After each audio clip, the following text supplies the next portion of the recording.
when you coming up as an immigrant, man, like I said, it ain't no, man, it's a different type of feeling because, you know what I mean? When you coming up as an immigrant, you free, but you don't feel free because you can't do the things that most people out there is doing. You know what I mean? So you're able to drive a car, but you gotta be easy because you might not have the driver's license. You know what I mean? Because you ain't got the documentation to get one. So for a long time, I was driving illegally without a license when I was coming up and younger. You know what I mean? And I remember one time I was driving my side chick Ford Taurus, right? Well, she wasn't my side chick, she was my main chick, and I was dating her cousin, but that's another story. Check this out. I was driving her blue Ford Taurus, you dig? Now, I didn't have no license. I just had some fake IDs in my pockets. Like I said again, I was an immigrant. I was on the move. I was on survival mode, doing whatever I could do to get where I need to go, you dig? So now, she didn't have her registration or insurance. So what I did is I took a license plate off of another car and I put it on my car, you dig? And I was driving through Far Rockaway, Queens, just moving throughout my day. And one day a police pulled me over and I'm shitting bricks. I'm scared as a motherfucker, you dig? Because this time I was definitely scared of the police because I was on, you know what I mean? I didn't have my paperwork right. So they pulled me over. He asked me for my license and registration. I go on my wallet, fake like I was pulling out my license. I know I didn't have no license. So, you know, the police is very observant. So he looked inside my wallet. He noticed a license in my wallet, but it wasn't real. So he asked me to pull it out. So I had to pull out that particular license because I didn't want to pull it out, but he asked me to pull it out. So I said, all right, fuck it. So I pulled it out. He looked at it. He see it was a fake license. And of course, he took me to jail, and I spent about a couple of days in central bookings. And my aunt had to come in, identify me. Basically, she had to bring my passport so I could show identification, and they was able to let me out, right? But that was one of those experiences that I went through that kind of, you know, made me start to think about life in a certain way, and I had to get my shit together. You know what I mean? I had to get my shit right.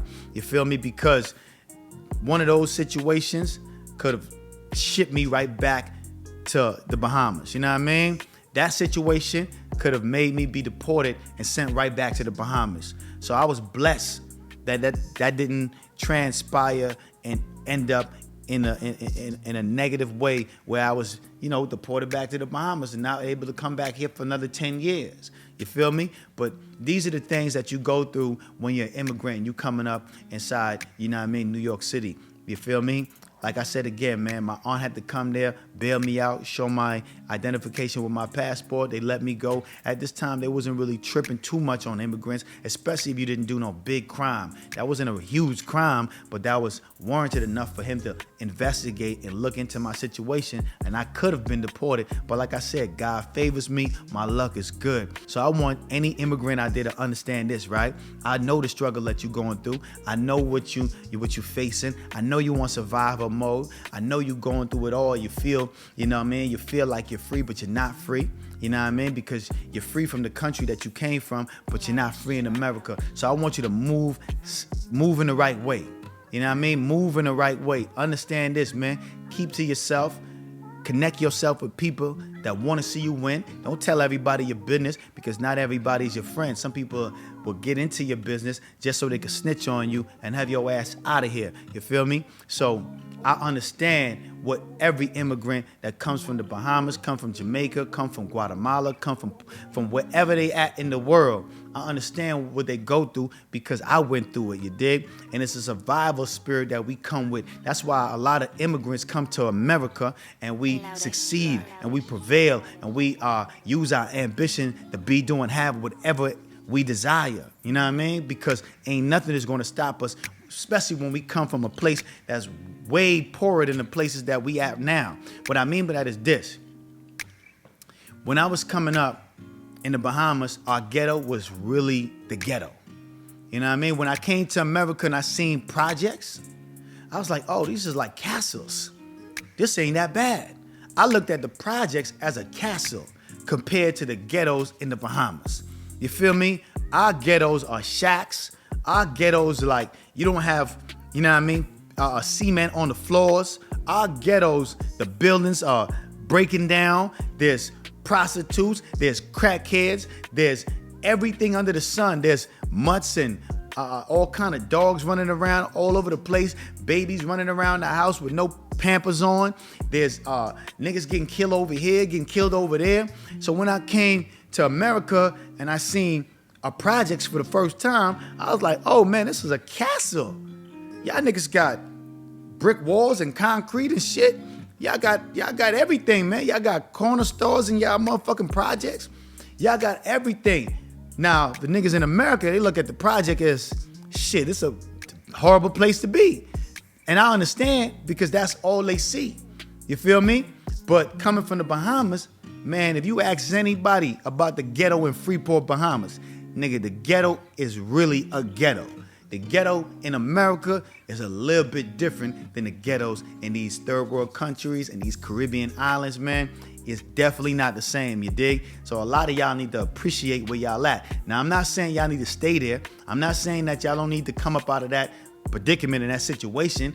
I'm just saying it ain't as bad as you think it is. Trust me, people out there got it worse. And I had it worse, man. So all my immigrants out there, I want y'all to hold y'all head, stay strong, understand. Listen, man, it's going to be a brighter day. Keep on moving forward. Make sure you use your ambition to take you out of the circumstances you in. Like I said, I relate to y'all. I understand how it feels when you are free, but you don't feel free. You know what I mean? Just because the limitation that's placed on your life, because you in America. Now we happy to be in America, like I said again, because we can do and have anything we desire because America is the land of the free. Well, at least they, you know what I mean, promote it that way. You know what I mean? But like I said again, I had to learn the hard way. It ain't the city of dreams, it's a city of schemes. You know what I mean? So you got to understand, either you gonna get, you know what I mean, with the program, or you gonna get left behind. You dig? Well, let me tell y'all a story about the Lumberjack brothers, right? These was two brothers that worked at a particular job. All they did all day was cut wood, right? The younger brother came to the older brother and said, man, I want to place a friendly bet. I want to bet you I can cut more wood than you this week. The older brother looked at him and said, shit, I bet you can't. Well, the younger brother said, shit, I know I could. So they placed a friendly bet. But the younger brother thought he was slick. He figured he'll come to work an hour early, don't take no lunch break, leave an hour late, and he was going to be able to cut more wood than his older brother.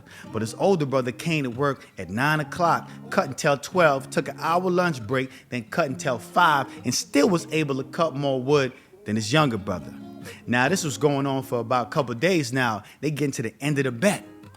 And the younger brother started watching and started getting upset because he's like, damn, I can't figure out how is he cut more wood than me, and I'm actually not taking a lunch break, and I'm leaving later than him, and he's still able to cut more wood than me, right? So the younger brother approached the older brother and said, man, listen, man, I don't get what's going on. I don't know how you doing it. How you cut more wood than me? And the older brother said, man, I've been watching you. I see you over there struggling, and I'm running laps around you. And the reason I think I could run laps around you is because when I come to work at 9, I cut until 12, and I take an hour lunch break. And on this hour lunch break, I take a little nap, so I'm well rested. I eat, so I'm fueling my body. And most importantly, I sharpen my axe.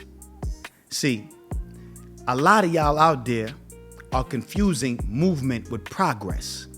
See, it's all about think and grow rich, not work hard and grow rich. See, I'm gonna repeat that again. A lot of y'all out there is confusing movement with progress. Y'all think it's all about work hard and you're gonna get rich. Nah, Napoleon Hill titled the book Think and Grow Rich for a reason. It's think and grow rich, not work hard and grow rich, man. You know what I mean? You gotta sharpen your axe. Your axe is your brain. So you always gotta put positive things inside of the mind mental, you dig? See, you always gotta be working out that brain muscle. You know what I mean? See, he thought he was able to cut more wood than his brother because he was working longer hours and he wasn't taking a lunch break, not understanding he's cutting with a dull axe. So you're not able to do more than me because I'm sharpening my axe. I'm able to run through those wood with no problem. Plus, I'm well rested because I took a nap and I ate and I energized my body. You feel me? And I didn't eat nothing to lower my vibration. I eat something that was gonna fuel me in a positive way, you dig? So he was able to cut more axe than his brother with no problem because he's putting the right things in his body. He's taking the right amount of rest and he's sharpening his axe. So he's sharpening his brain. You feel me? A lot of y'all are not engaging in a productive routine, a routine of reading books, listening to audiobooks throughout the day. You know what I mean? Talking to like-minded people that's on the journey to get the bag. You feel me? And also, last but not least, you watching documentaries of legendary people that came before you that left their footprints on America, man. There's a lot of legendary people that came before us that left their footprints on this soil, man. Do your research. You gotta watch and read autobiographies, biographies, and documentaries of people that came in America and made something of themselves. All my life I heard the expressions, you gotta fake it to make it. But I never really subscribed to that concept because I believe you gotta think it to make it. See, whatever the mind of man can conceive and bring itself to believe he can achieve. Change your mind and you can change your life. Take a whiff, I'm the black Richie Rich. Do it all on my own. I ain't never need a cause it's all in the wrist. She in love with the sniff. I'm in love with the bricks. Like I'm short, like I'm thick. Make a bust like the rhyme. Only hit it one time.